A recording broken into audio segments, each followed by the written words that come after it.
Hi, hello everyone. Welcome back to my channel என் சமையல் அறையில். இந்த நாள் உங்களுக்கு இனிய நாளாக அமையட்டும். இன்றைக்கி நம்ம சேனலில் நம்ம என்ன பார்க்க போகிறோம் அப்படின்னா சொரக்காய் பிரியாணி, அதுக்கு சுட சுட சைடிஷாக சொரக்காய் கிரேவி, இதை தான் பார்க்க போகிறோம். நம்ம சொரக்காயை நம்ம தோட்டத்துலேருந்து பறிச்சிட்டு வந்து அதில் எப்படி சொரக்காய் பிரியாணி செய்யணும் தான் பார்க்க போகிறோம். செம்ம டேஸ்ட்டாக இருக்கும் ஃப்ரெண்ட்ஸ். இந்த பிரியாணி ஒரே ஒரு குறை தான், சிக்கன் லெக் பீஸ் இருக்காது, மற்றபடி டேஸ்ட் அதே தான் இருக்கும். வாங்க ஃப்ரெண்ட்ஸ், வீடியோக்குள்ளே போகலாம். வீடியோக்குள்ளே போகிறதுக்கு முன்னாடி இன்னும் நம்ம சேனலை நீங்கள் சப்ஸ்கிரைப் பண்ணாமல் இருக்கீங்களா? கீழே இருக்க சப்ஸ்கிரைப் பட்டனை கிளிக் பண்ணிவிட்டு வீடியோவை பாருங்கள். சொரக்காய் தோட்டத்துக்கு வந்துட்டோம். வாங்க சொரக்காய் பறிக்க போகலாம். பாருங்க, குட்டி குட்டி பிஞ்சாக இருக்குது. இப்போ தான் நமக்கு ஒரு சின்ன சைஸ் சொரக்காய் இருந்தால் போதும். அதை பேபி சொரக்காயின்னு சொல்லுவாங்க எங்கள் ஏரியா சைடு. எல்லாம் லைட்டாக மழை தூரி சேராக இருக்குது. சொரக்காயை காணும், எல்லாமே இப்போ தான் பிஞ்சாக இருக்குது.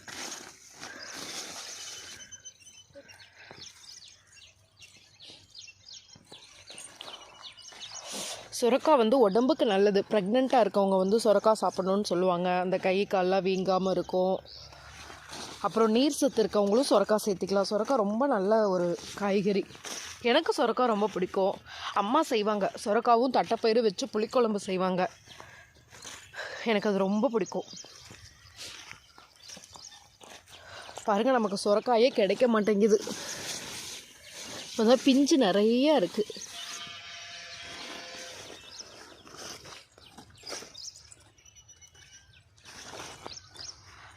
தேடுனா கண்டிப்பாக நமக்கு ஒரு சொரக்காய் கிடைக்கும். வாங்க தேடி பார்க்கலாம்.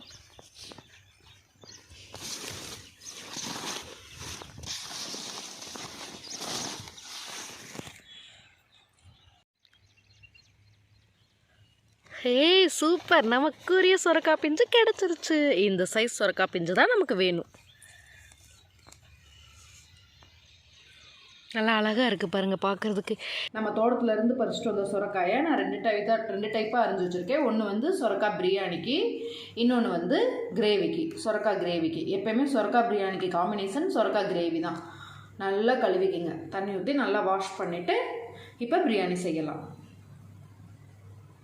அடுப்பில் குக்கர் வச்சுட்டு அதில் ஒரு 3 டேபிள் ஸ்பூன் ஆயில் விட்டுருங்க. ஆயில் விட்டுட்டு ஒரு பிரியாணி இலை, 2 பட்டை, ஒரே ஒரு கிராம்பு, ஒரு ஏலக்காய், இதை போட்டுட்டு அடுத்து பச்சை மிளகாய் 2 பச்சை மிளகாயை இப்படி நாளாக கீறி வச்சுக்கோங்க.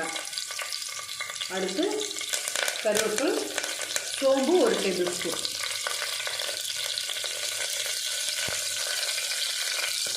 இது எல்லாத்தையுமே நல்லா மிக்ஸ் பண்ணி விட்டுருங்க.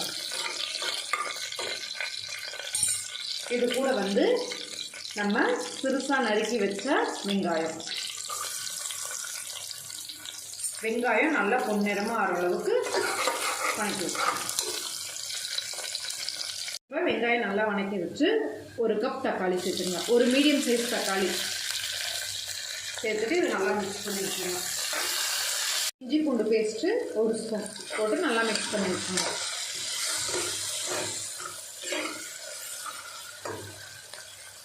இது கூட கரம் மசாலா 2 டேபிள் ஸ்பூன், மிளகாய்த்தூள் 1 டேபிள் ஸ்பூன்,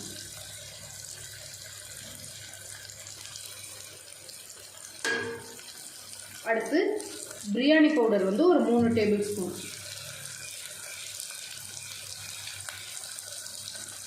இது எல்லாத்தையும் நல்லா மிக்ஸ் பண்ணி விட்டு உப்பு தேவைக்கேற்ப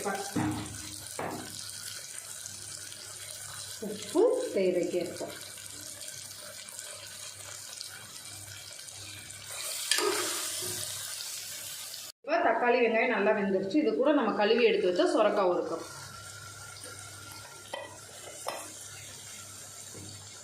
இதோட நல்லா மிக்ஸ் பண்ணி விட்டுருங்க.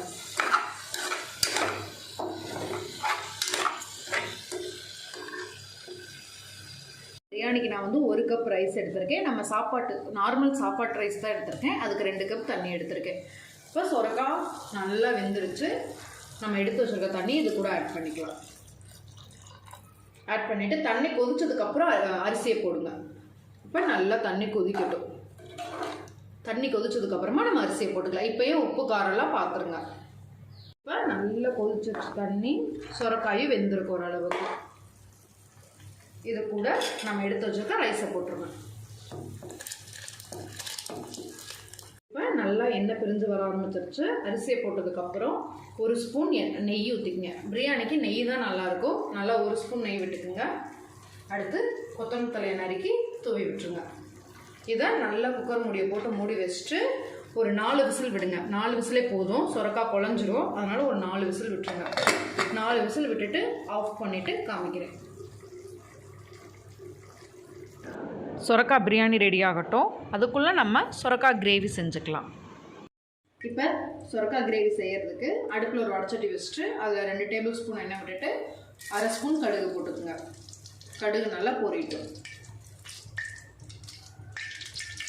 ஜஸ்ட் இது ஒரு சிம்பிளான கிரேவி தான். ரொம்ப எதுவும் நான் கசகசன்லாம் போடலை. பிரியாணிக்கு ஏற்ற மாதிரி ரொம்ப லைட்டாக வச்சுருக்கேன். இப்போ கடுகு நல்லா பொரிஞ்சிருச்சு. கடுகு பொரிஞ்சதையும் வெங்காயம் 1 கப் இப்படி சிறுசாக கட் பண்ணிக்கோங்க. அடுத்து கருவேப்பிலை,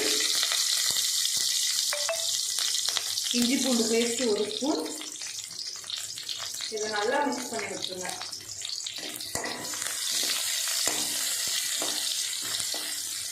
வெங்காயம் நல்லா வணங்கிடுச்சு. இது கூட 1 கப் தக்காளி, இதே நல்லா வணக்கி விட்டுருங்க. இது சட்டுன்னு 5 நிமிஷம் செஞ்சிடலாம். ரொம்ப எல்லாம் வணங்கணும் அப்படின்லாம் இல்லை இந்த கிரேவிக்கு. ஏன்னா பிரியாணிக்கு சைடு இருக்காங்க.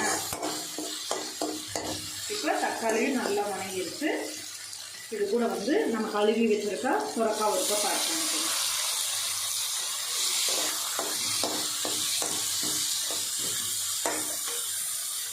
சுரக்காய் நல்லா வெந்துருச்சு. மசாலா ஆட் பண்ணிக்கலாம். 1 ஸ்பூன் கரம் மசாலா, 1 ஸ்பூன் மிளகாய்த்தூள், 1/2 டேபிள் ஸ்பூன் மஞ்சள்தூள், தேவைக்கேற்ப உப்பு. இது எல்லாத்தையும் நல்லா மிக்ஸ் பண்ணி வச்சுருங்க காயோட.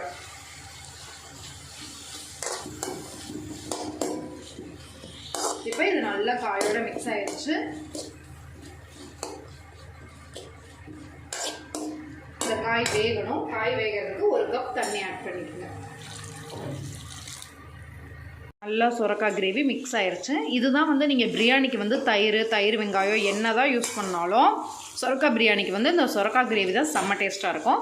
இந்த மாதிரி லைட்டாக தண்ணி இருக்கும்போதே ஆஃப் பண்ணிக்கோங்க. அப்போ தான் பிரியாணியில் பிசைஞ்சு சாப்பிட்றதுக்கு நல்லாயிருக்கும். இப்போ கொத்தமல்லி தலையை தூவி விட்டுருங்க. தூவி விட்டுட்டு அடுப்பை ஆஃப் பண்ணிடுங்க. நம்மளோட சுரக்காய் பிரியாணி கிரேவி ரெடி.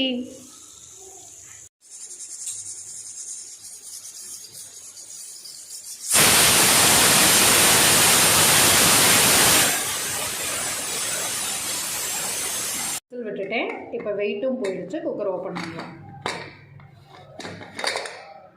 எப்படி கம பிரியாணி ஆவி பறக்க பாருங்கள். நிஜமாவே சிக்கன் பிரியாணி டேஸ்ட் இருக்கும். என்ன ஒரே ஒரு இது லெக் பீஸ் இருக்காது. அதுக்கு பதிலாக சுரக்காய் இருக்கும். நல்லா மிக்ஸ் பண்ணி விடுங்க. இங்கே பாருங்கள். நல்லா இதை மிக்ஸ் பண்ணி விட்டுருங்க. அடியிலேருந்து நல்லா மிக்ஸ் பண்ணி விட்டுருங்க. பிரியாணி ரெடி.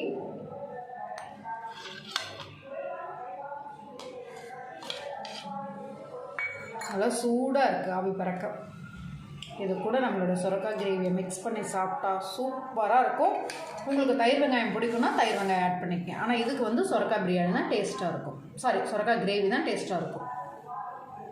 மறக்காமல் செஞ்சு பாருங்கள். செஞ்சு பார்த்துட்டு எப்படி இருந்துச்சுன்னு எனக்கு கமெண்ட் பண்ணுங்கள். ஓகே ஃப்ரெண்ட்ஸ், எல்லோரும் வீடியோ பார்த்துருப்பீங்க. ஐ ஹோப் எல்லாத்துக்கும் இந்த வீடியோ ரொம்ப பிடிச்சிருக்குன்னு. நம்ம வீடியோ உங்களுக்கு பிடிச்சிருந்துச்சுன்னா மறக்காமல் லைக் பண்ணுங்கள். உங்கள் ஃப்ரெண்ட்ஸ்க்கு எல்லாத்துக்கும் இந்த சுரக்காய் பிரியாணியை ஷேர் பண்ணிவிடுங்க. இன்னும் நம்ம சேனலை நீங்கள் சப்ஸ்கிரைப் பண்ணாமல் இருக்கீங்களா? இது போல் இன்ட்ரெஸ்டிங்கான வீடியோ உங்களுக்கு வேணும்னா நம்ம சேனலை சப்ஸ்கிரைப் பண்ணிக்கோங்க. மறக்காமல் பக்கத்தில் இருக்க பெல் ஐக்கானை கிளிக் பண்ணிக்கோங்க. அப்போ தான் நம்ம போடுற வீடியோ உங்களுக்கு உடனுக்குடனே வரும். தேங்க்யூ ஃபார் வாட்சிங் ஃப்ரெண்ட்ஸ். மேலும் இன்ட்ரெஸ்டிங்கான வீடியோவில் உங்களை சந்திக்கிறேன். அதுவரை உங்களிடமிருந்து விடைபெறுவது உங்கள் சத்யா.